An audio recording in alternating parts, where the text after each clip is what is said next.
So really quickly started in engineering and decided that I wanted to be in industrial engineering quite early on. Did the degree, did all of my co-op terms, didn't like any of them, as Dr. Blake was regular recipient of my feedback. After I graduated, I went to Toronto and worked in manufacturing, electronics manufacturing. Between 01 and 04, in 3 years, I had 6 jobs.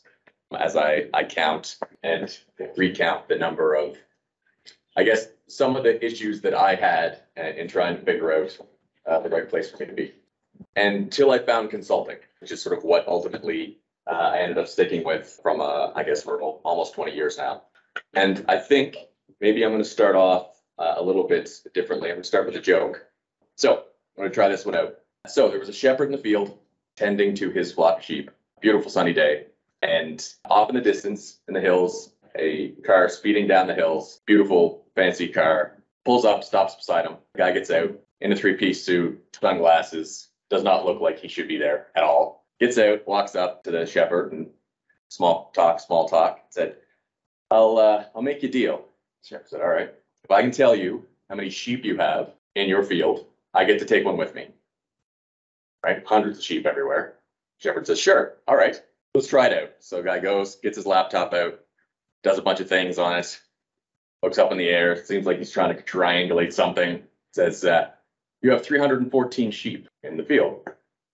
Shepherd says, that's amazing. I do have 314 sheep. That is spectacular. I don't know how you knew that. So guy goes over, gets the animal, starts to walk to his car, opens the trunk, and shepherd goes, well, we'll go double or nothing. Okay. If I can tell you what you do for a living, I get to have that animal back. Okay, fair. You're a management consultant. The guy actually was a management consultant. He's, I'm blown away. I am a management consultant. How did you know that? He said, well, you showed up unannounced, uninvited. You told me something that I already knew about my operation, and you don't know my business at all. Now, can I have my dog back? I have regularly told that joke as a bit of a self-deprecating one towards consultants, but also as sort of a representation of what we don't want to be at Davis Pier. So with that, and now the slides do move. So I don't know how many of you folks are familiar with our company, but our mission at Davis Pier is innovative solutions to complex government and social challenges. So we started certainly as a traditional consulting company. We have evolved, as you'll see through this presentation, focusing more and more only on government and social challenges, and also the more complex ones was really where we want to spend time. There's about 70 of us. My colleague Michelle's here with me. 70 of us now here and in Toronto and in Charlottetown, and certainly much of our work is focused here in Nova Scotia, but we work all across the spectrum of health. And social services mainly, but government more broadly. So I'm going to just maybe pivot a little bit and talk about an observation that I've had over the last couple of decades of working with government to kind of hammer the point home. So I've presented this process on a number of occasions to sort of evidence-based policy types of conferences. So this is the theory of how government decisions and policy is made. So there is some problem that is identified. Healthcare doesn't work. You've got people like politicians that help set the agenda. We're going to fix healthcare, for instance. After the agenda is set, there is policy formulation. So there are bureaucrats and executives that congregate and get together to try to make decisions and figure out what they should be done. There's the engagement of stakeholders as well to weigh into that. Based on all of that information collection and analysis, good decisions are made. Once the decisions are made on what to do, we go about implementing those policy changes. We implement, we evaluate, we find where we can improve that, whatever was implemented. That creates some other new version of the problem, and that should influence the agenda setting. So that in theory, that's what's supposed to happen. In reality, that is not what happens. So when the agenda is set, it is not done necessarily in sort of a pure environment. You've got advocacy groups, you've got the private sector stakeholders that significantly influence the agenda. There is no one table where policy decisions are made. It is a complex network of stakeholders and individuals that get involved and have their own agendas. As much as government wants to engage the citizenry in these decisions, they don't. They aren't able to, and or people don't show up, and they have to worry about what the media is going to think all of the time about what they are trying to do. From that point in time, out of that process, some analysis comes out. Usually, there aren't particularly good solutions to quote unquote fix healthcare, for instance. It is more complicated than that. So there's a bit of a cycle that happens. There is a decision that's made to move forward. Of course, the solutions to, I will continue to get back to fixing healthcare, that's not that easy. And as a result, implementing that takes much longer. Because it takes much longer, both oftentimes what is implemented does not meet expectations because it took too long or we didn't know that it wasn't going to work when we decided that we were going to do it. People are unhappy, they complain, and we're back to front.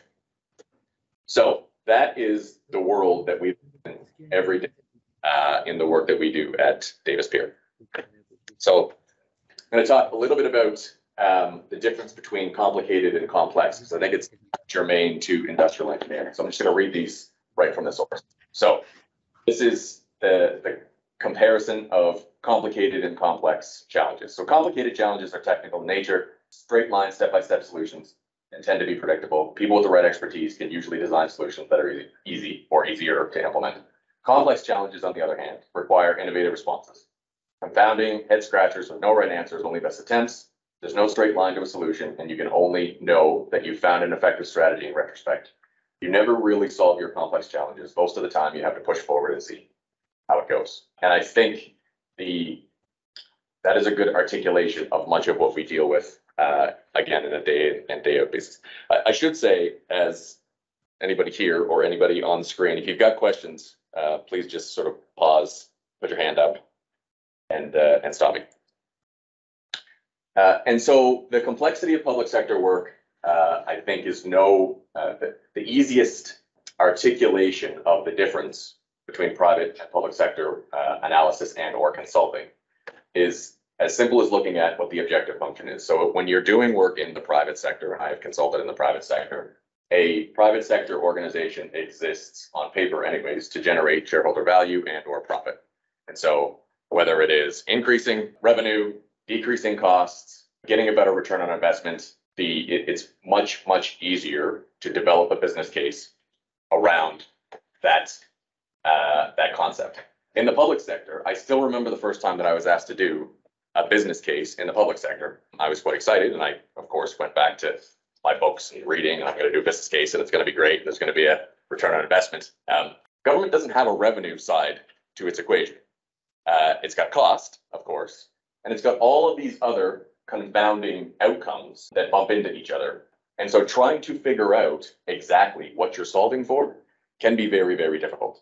Now, in some instances, it isn't, and we'll show some examples of that. But in terms of actually doing sort of a broad business case on what the right approach should be, I'm not saying that it can happen. I'm just saying that it's a much more complicated exercise. So some of the work that we are currently engaged in right now are great examples of that. And again, my example around fixing healthcare is such a good one, because fixing healthcare for whom? For the very sick, for the chronically ill, for the average person, for people in rural centers, rural communities and urban centers. Do we need to focus on the emergency room, which tends to be sort of ultimately not where the best care is given, but it's literally putting Band-Aids on things? Do we focus on preventative health upstream? Do we hire more doctors? Well, if we want to hire more doctors, we need more money. To get more money, we need to raise taxes. People don't want their taxes raised. Do we listen to the docs and do whatever they say, even though that whether they intend to or not, they've got their own personal motives behind those things, and they only see sort of the area of specialty? Do we increase scope of practice to pharmacists? Maybe, but then you've got the private sector involved in that. And then you have to talk about things like public-private sort of connection within healthcare. There's certainly people that are advocating for having more of a two-tier healthcare system without calling it that. Does that create more supply? Maybe it does, maybe it doesn't. So fixing healthcare is a lot more complex than it might seem, and that the average person would sort of appreciate. And whether we go through, I mean, I can go through all of these examples as well. We work a lot in with government in and around disability supports programming, where the care and the programming for individuals with cognitive or physical disabilities is incredibly expensive, but it is there is a right there. The work that we're doing now is trying to figure out how to transition people from large institutional facilities to smaller options homes, which is evidence would demonstrate and show is in their best interest. But of course, you've got those individuals and you've got family members that don't necessarily understand, don't necessarily agree with that direction. For instance, early childhood education. So we're doing a lot around daycares. There's tons that can be done there. There is absolutely no workforce of early childhood educators to fill all the spots that are required. Those individuals do not get paid anywhere near as much as they should, and certainly not as much as teachers do. And so it's hard to find people that want to do that job. And so on and on and on. So these are the types of complex problems that we end up getting ourselves involved in. So some of those characteristics, and I've talked to these, but we kind of go into these projects keeping these things in mind as much as we can. So first, competing multidimensional objectives. We talked about that. Don't always know what we're solving for. Multiple impacted parties with differing opinions and needs. So again, I mean, the healthcare example is a good one. There are so many, we'll call them stakeholders, whether it's patients, families of patients, doctors, nurses, the private sector, unions, the public sector. There are a number of different individuals and stakes that need to be considered. The system in question actually interacts with other complex systems. So when you look at healthcare, it's a small, I don't know what the number is, but let's say 20% of people, 10% of people in Nova Scotia probably use 70 to 80% of the healthcare services, right? There is a social determinants of health aspect to why the healthcare system is struggling. So arguably, you could take $1 billion of the healthcare system and put it into social services and wait a generation, and then that problem would be solved, right? Of course, I'm oversimplifying, and of course, that's also not going to be politically or realistically palatable. Scarce resources. So if we continue along the path that we are on, trying to fund systems that may not address the concerns or get to the root causes of what needs to be dealt with, there simply isn't enough money to fund those systems. And the way the government gets money, of course, is to raise taxes and revenue, and that's also not particularly. Any of the best solutions to complex problems are very likely going to be longer term and will need to be focused on longer term outcomes. So think about climate change, for instance. Anything that's going to actually address climate change is going to address climate change in a longer period of time. But there is a short term pain any of us, and certainly the private sector, will need to feel. But the political cycle requires demonstrating short-term improvements. So these are decade-long solutions. These are 4-year political cycles where somebody needs to get up in 3 years now, or 2.5 years, I guess, and run for premier again, demonstrating that they, quote unquote, fix healthcare. And all of that being said, even when you deal with all that, the actual outcomes that you're trying to measure are very, very difficult. So again, getting to outcomes from either a health or a social perspective, trying to boil it down into a few simple measures is difficult. And we know that there's all kinds of health comorbidity, but certainly confounding issues and correlation amongst a bunch of different things that you need to consider. So we have, I don't know how many industrial engineers we have now, 10. We have about 10, so that makes up probably 15% of the company. I have a bias towards that skill set, certainly, as does Michelle, who runs everything at the company. But in addition to industrial engineering, what I would say about industrial engineering that I have learned over time is that it's very, very good at finding the best solution to those complicated problems.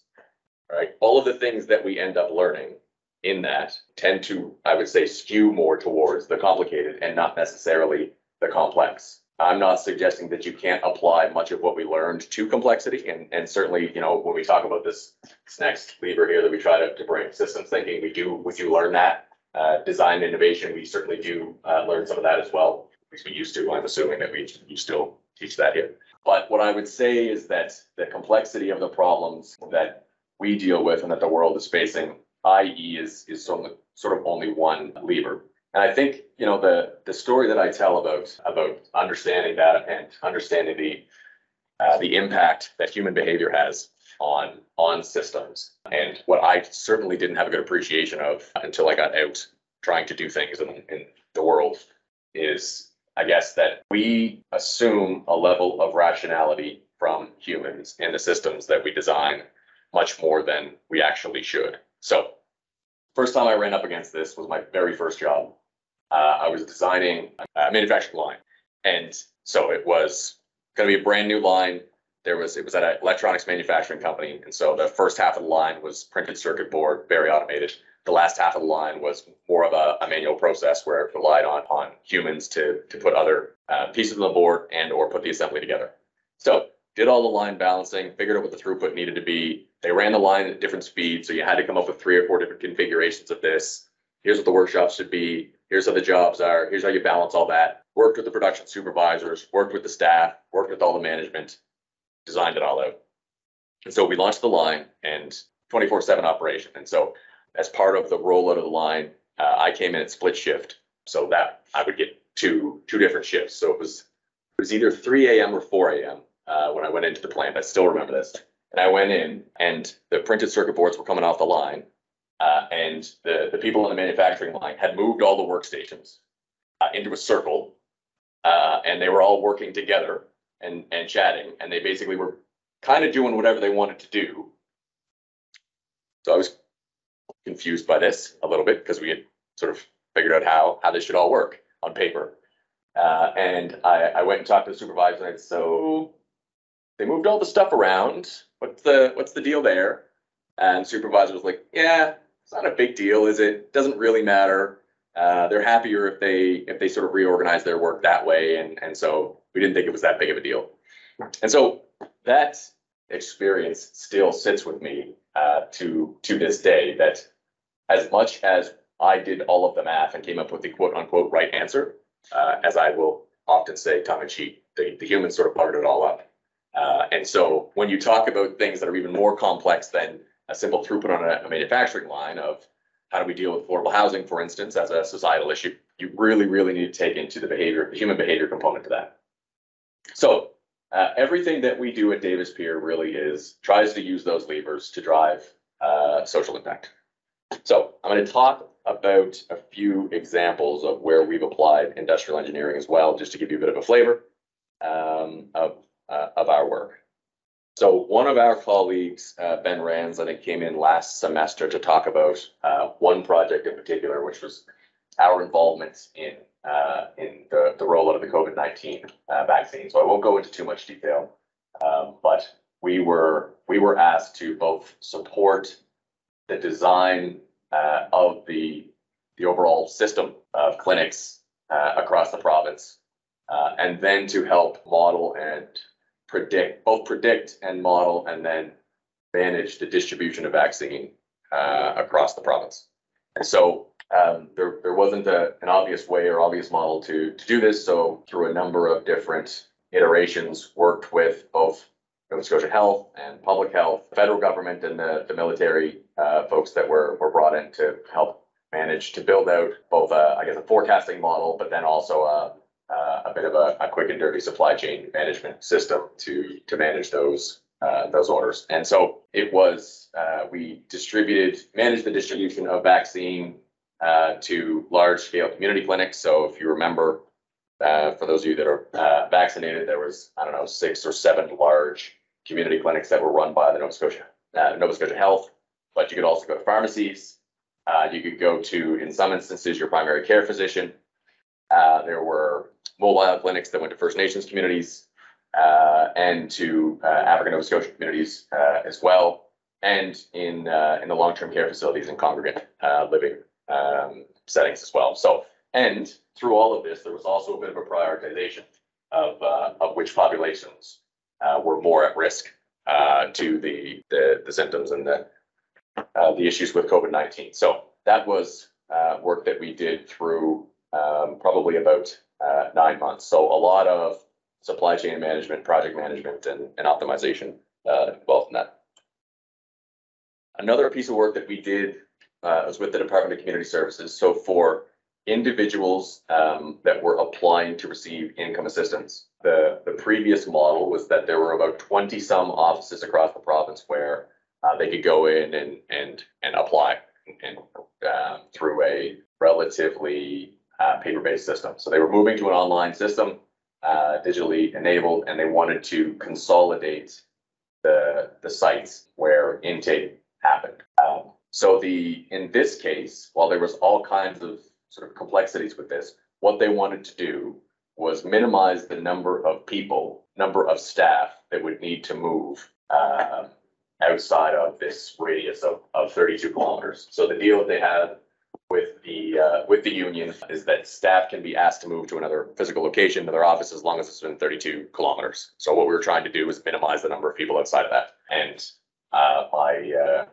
Big Ben did this one as well, but we built a linear program with that as the objective function. Interestingly, and for those of you that have done this with, well, I know, John, I'm sure you've done this hundreds of times with the healthcare sector, you present the recommendation, or you present sort of the answer, and they'll sometimes go, yeah, I don't like that one. So then you have to sort of go back to the drawing board and go, okay, well, what don't you like? Well, we thought maybe it would be 4 or 5 offices. You go, okay, well, that would have been good to know. And so now we'll remodel it with 4 or 5 offices. So there, again, coming back to that human component, oftentimes there is sort of the right answer, and then there's an iteration around the right answer. But I think, interestingly, one of the things that, because we've built this trust with many of our clients and our partners, we can go in and actually propose an approach to doing things that they wouldn't necessarily have even known was possible, right? So in this case, we didn't work with there's no industrial engineers at the Department of Community Services. We were tasked to help them redesign what the intake function looked like. We knew that this problem presented itself, and we had a chance to kind of go in and say, well, there's a way to do this so that we're not guessing, and we were able to do a good piece of work. So I referenced some of the work that we're doing with disability supports. So this was a project that we did where we ran a simulation model. So there was about 500 individuals that need to move, like I said, from those large facilities to smaller option homes, where there'd be only 4 people per home. What they were trying to do was project what the operating cost would be in various years, knowing that each of those different types of homes had different operating costs, and that you could only move a certain number of people every year into those homes. And you didn't necessarily know which people would or wouldn't want to move as well, because they did have some choice as to when they either did they move or when they moved. So we ran a simulation model to try to predict forecast the cost of both that upfront cost, but then the operating cost in transition years based on what we knew. Yeah. Yeah, I know that you probably sometimes find it difficult to convince people who are working in government to the value of using like something as simple as LP or Monte Carlo simulation, but did you feel the need to use something more advanced, complicated, something like, what I mean is just not a simple LP or a simple, like, if you're talking about inventory EQ models, or if you're talking about queuing MM1, something a little bit more advanced that require more technical skills. Yeah. So is the question, even some of the things that we've done, relatively rudimentary from an IE perspective? Okay. No, I'm asking, is that the question? Do we have an opportunity to do even more than that? Yes. Do you think? Yeah. So I would say that even getting many of our clients or stakeholders to a place where they're comfortable with doing a simulation or doing an LP is a bit of a pretty big leap of faith. And so some of the barriers sometimes to doing some of those other things, despite what many people think about the amount of data that government has, it doesn't tend to be particularly usable actually, because of the way it's structured, because of how difficult it is to sort of extract that. So that tends to be a pretty big barrier. And then the other one is just time constraint. And so to do some of these things right, they can take months, as I'm sure you know, and they are kind of like, well, we sort of want the answer next week. What can you give me, in a week, right? And so you're always kind of fighting that, well, this probably is an important enough problem to take longer than a week to solve. So if we can get them to a place where they can do some of these things, that maybe are in between making the answer up and doing a fulsome analysis and modeling, that's kind of the sweet spot for us. That's as far as we've been able to push it. Sometimes we do have partners, for instance, that are willing to take more time, and that's why sometimes when we'll call Sandra and try to get a PII set up to do that.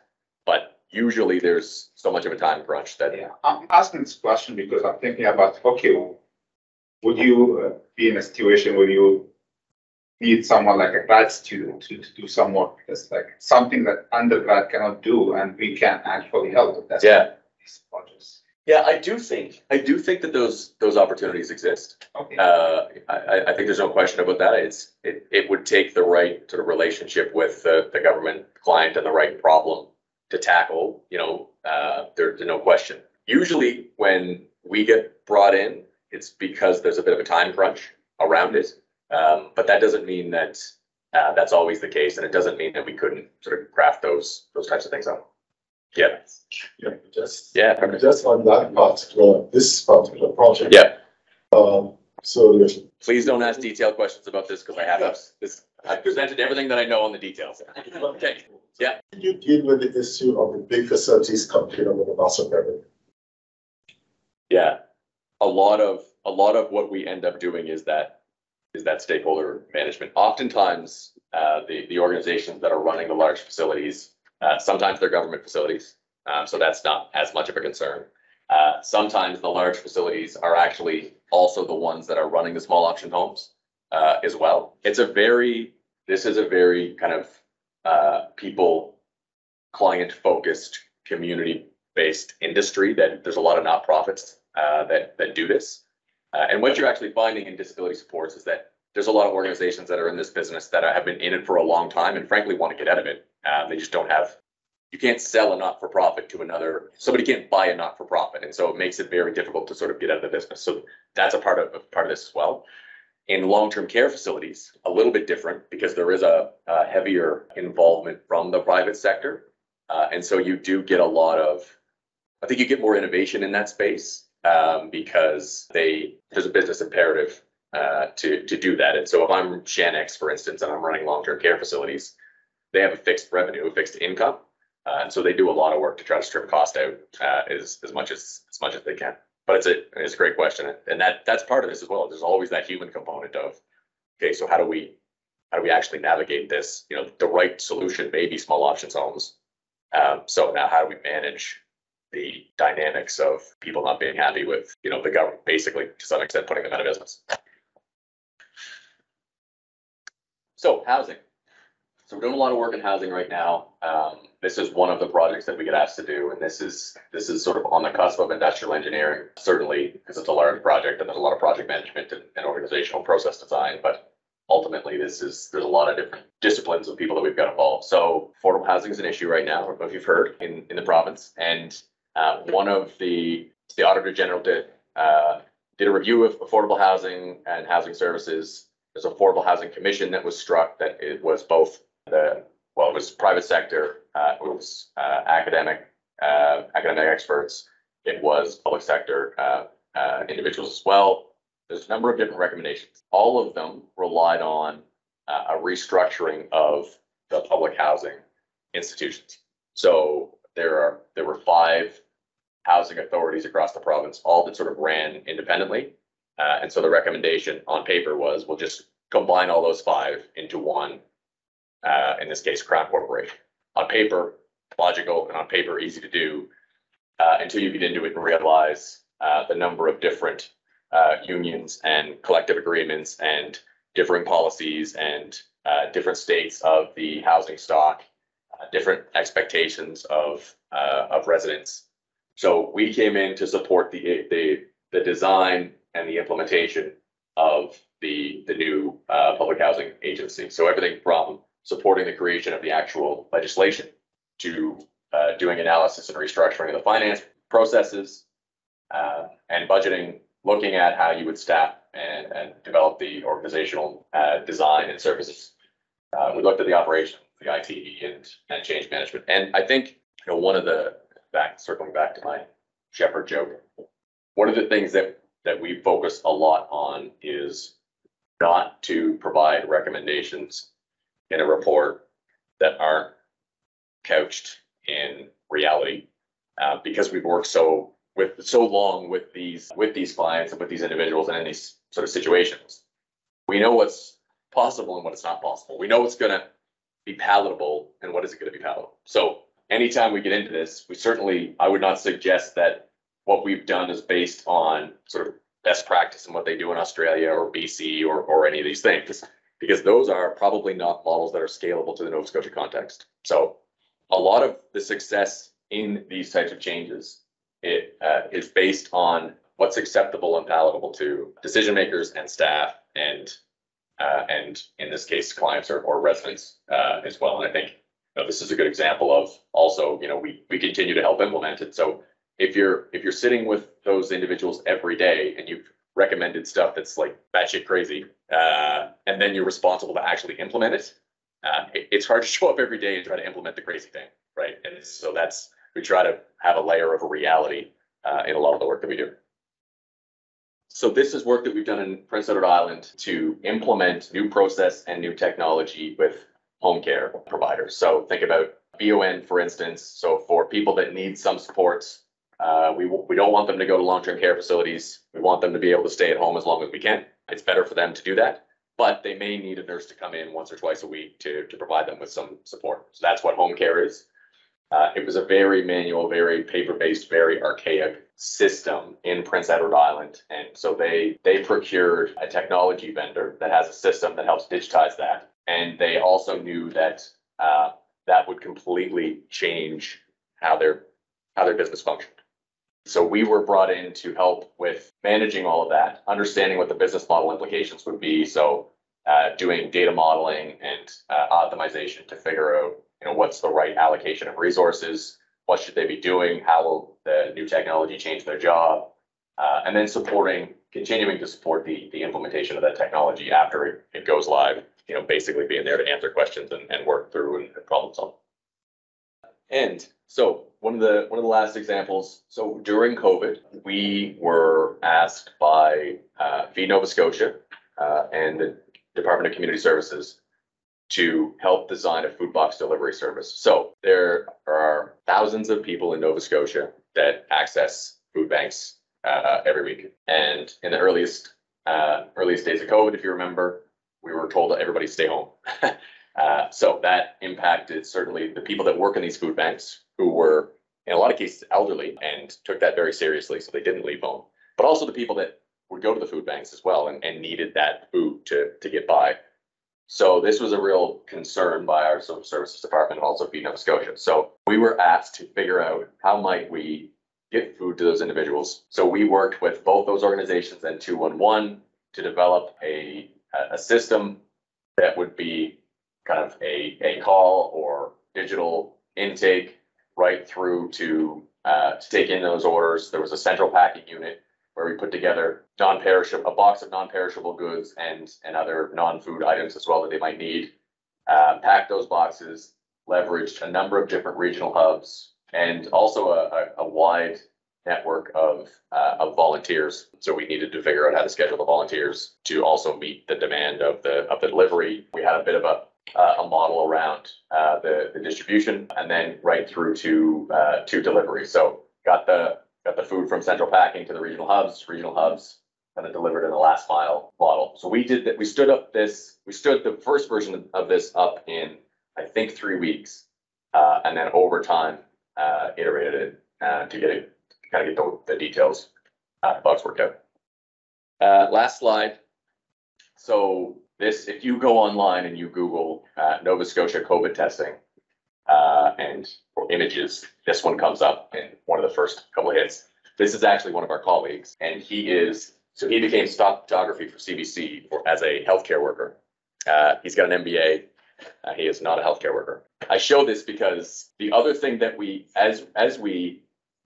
I'm a bit of a critic of consultants and consulting firms, despite the fact that I work at a consulting firm, because of many things, including the fact that I feel like they traditionally don't get into the work to the extent that perhaps they should. And so when we got a call to get asked to help figure out how to stand up community-based volunteer staff COVID testing clinics for rapid testing, we dove in kind of 2 feet in, I guess, a bit of a cannonball style. So within 48 hours, we had a team of individuals in this first COVID testing clinic, figuring out how we could take direction from physicians and from lab technicians to both do the swabs, but then also do the tests, figure it out, registration, figured out communication back to those individuals, all in a way that the Nova Scotia Health Authority and the Department of Health would be somewhat okay with it.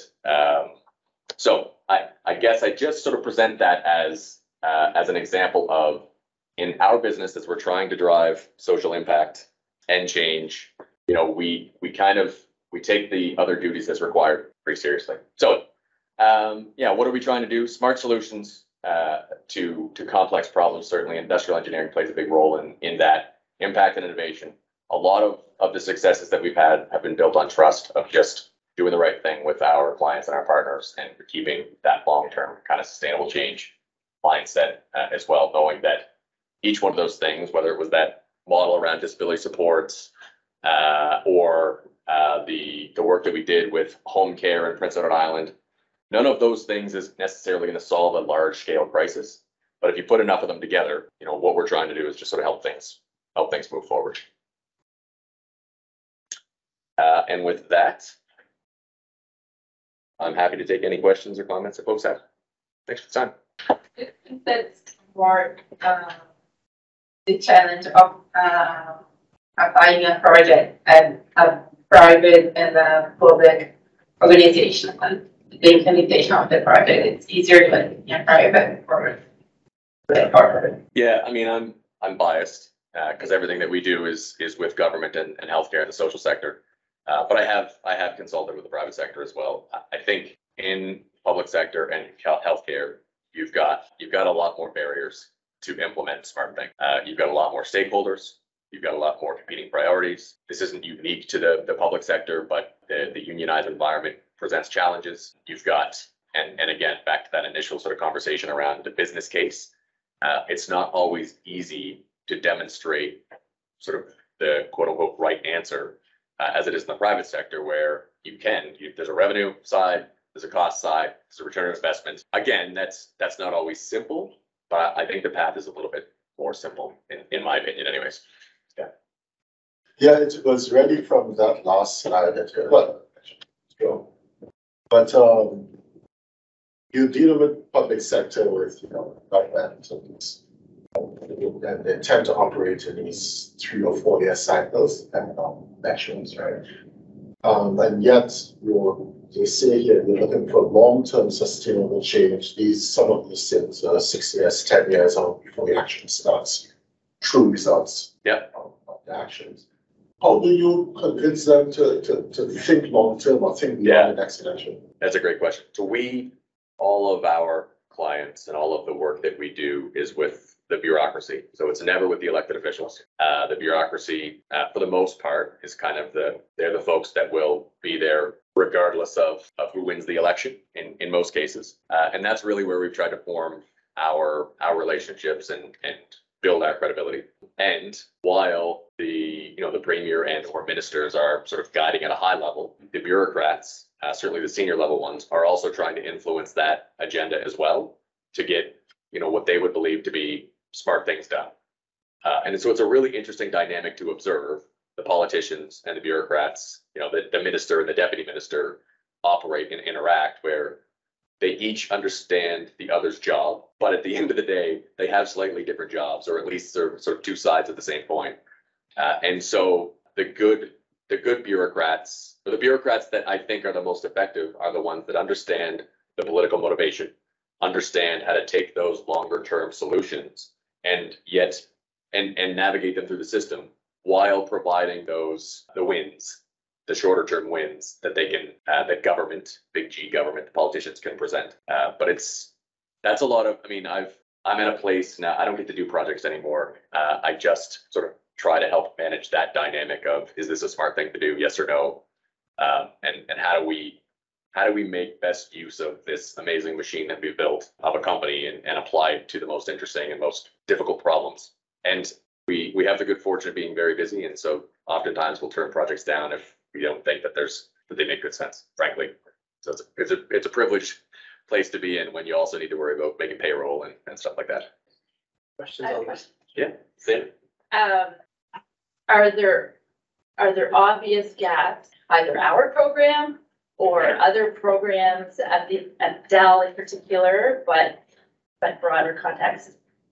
Are there gaps that could be filled relatively easy that would promote some of this work? Because I think it is so important, especially in Nova Scotia, that we understand this stuff better. Yeah.